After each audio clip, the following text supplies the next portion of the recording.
The clock is ticking for Governor Mark Sanford to decide what to do with more than $700 million in federal stimulus money.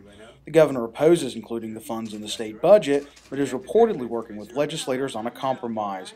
And today, Sanford joined with 11 members of the General Assembly to present a study by the South Carolina Policy Council on the economic impact of accepting stimulus money. And what we have here is a very different point of view than what we've been traditionally hearing over the last couple of weeks, which is if you don't do the stimulus package, there is no other way. The fact is there are other ways. If you pare down to just the stimulus money itself, you're looking at $2.8 billion.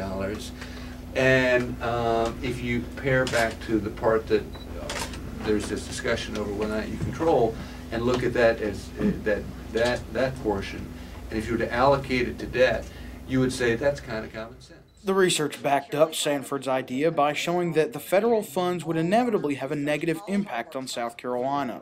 This is complex stuff. This is difficult data. This is a very big issue. It's an important issue. And frankly, we wanted to take the time to go through, analyze the impact, and see what the numbers looked like. Policy Council found that using stimulus money to prop up state government could eventually cost South Carolina up to 35,000 jobs.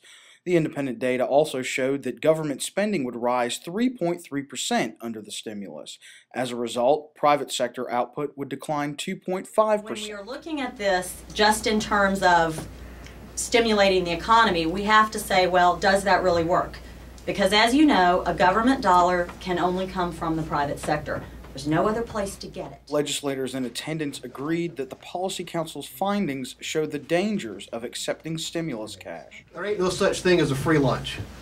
And this is not free money coming from Washington. It comes with strings. And not a lot of people are talking about those strings. The message is loud and clear.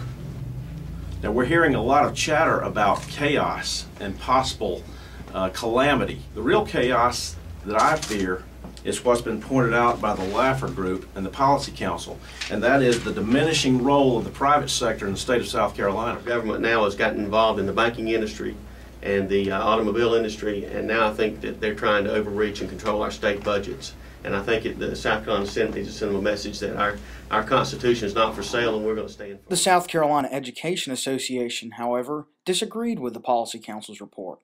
A statement from SCEA President Sheila Gallagher called on Sanford to, quote, stop blocking the stimulus package.